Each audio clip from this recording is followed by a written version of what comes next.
your goods. So let's check it out. Let's check it out. If you have nothing to fear, don't worry. Don't worry about it at all. Don't worry about it. We'll end with, I'm looking at an opinion piece in today's Daily Graphic. Very interesting.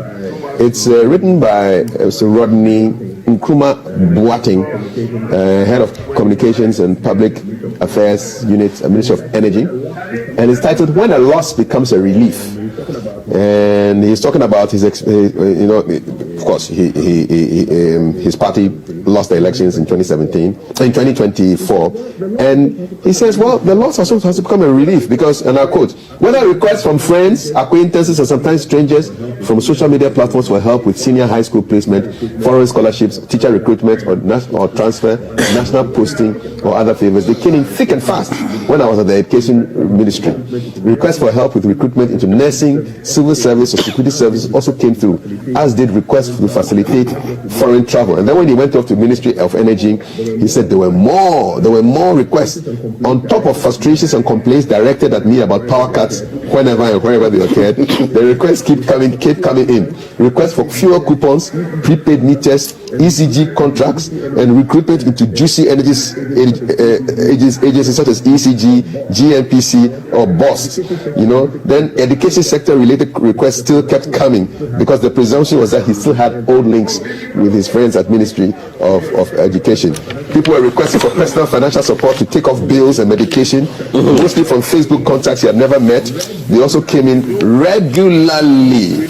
But now, he says, since the election, the number of requests for favors I have been receiving has understandably dwindled markedly.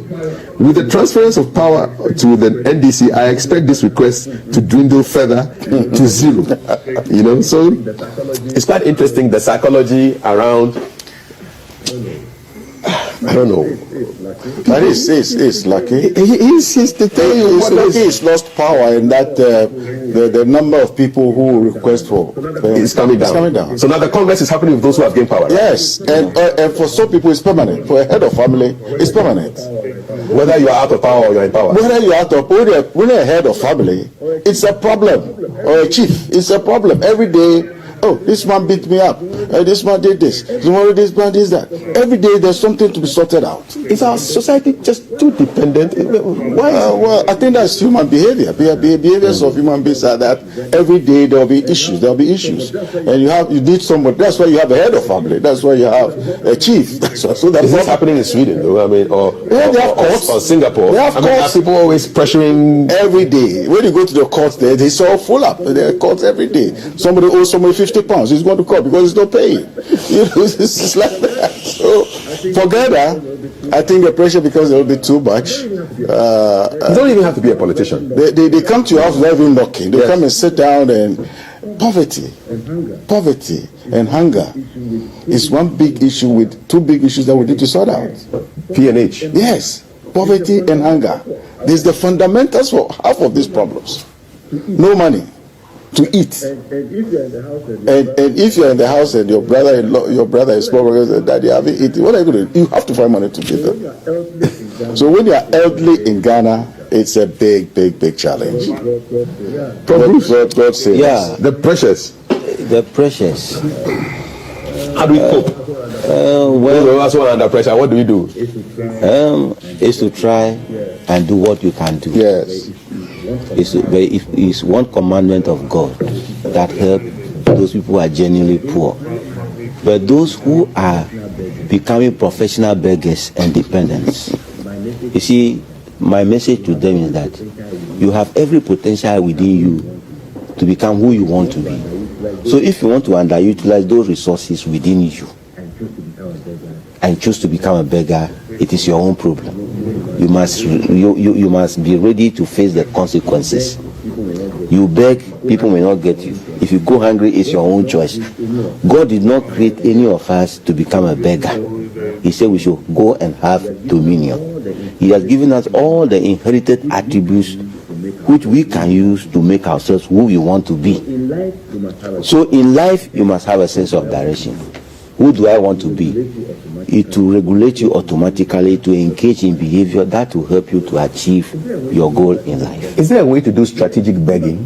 Yes, Because there are certain calls, anytime I see them, I know that this is a money call. you know what people are doing. So I mean, you don't have people People to say put themselves. I just want to say hello.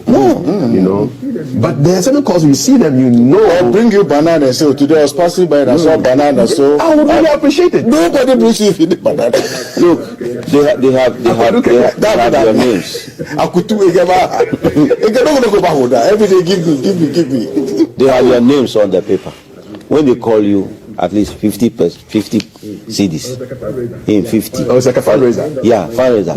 By the end of the month, he's having 3,000. That is his salary he has adopted for himself. You see, that's what people are doing now. They'll keep on calling you as if you owe them. Yeah. You see the number coming in and you say, They will not stop. No, as if you owe them what they are asking you. It's very painful. The first call you receive, okay, I pray that by the end of the day you send me something. yes. No, what is it? Today is not good for me. If today is not good for you, why?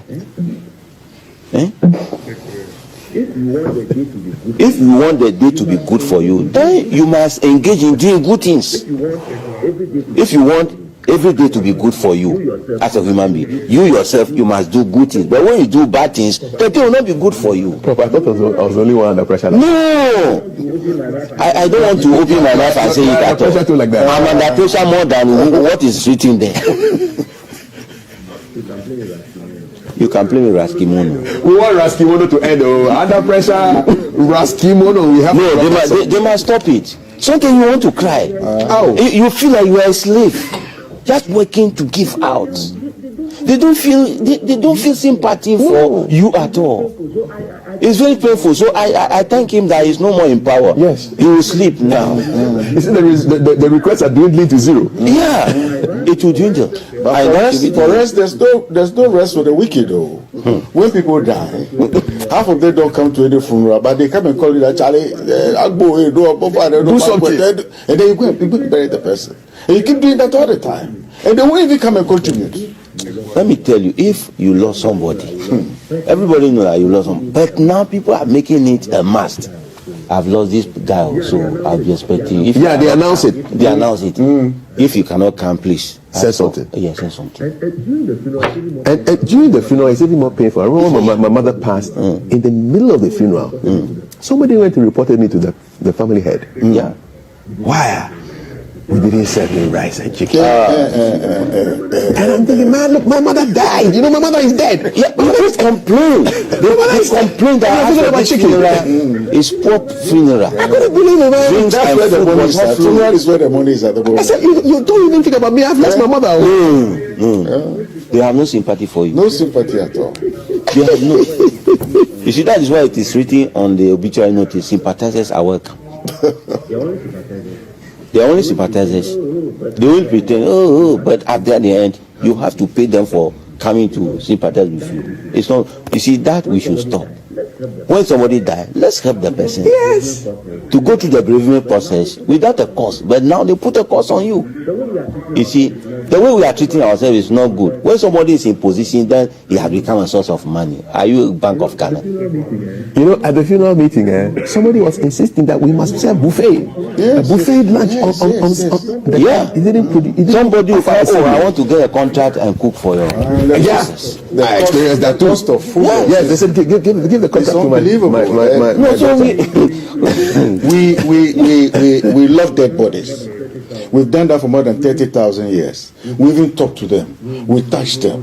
We pour libation and call all our ancestors that are dead that he's coming.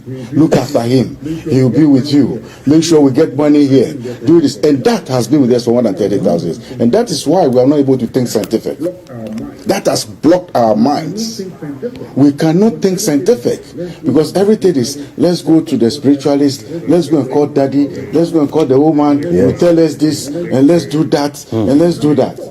That has to stop. The love of the Ancient dead. Rome, yes, ancient Rome also had ideas about living in the stars and having relationships in the stars.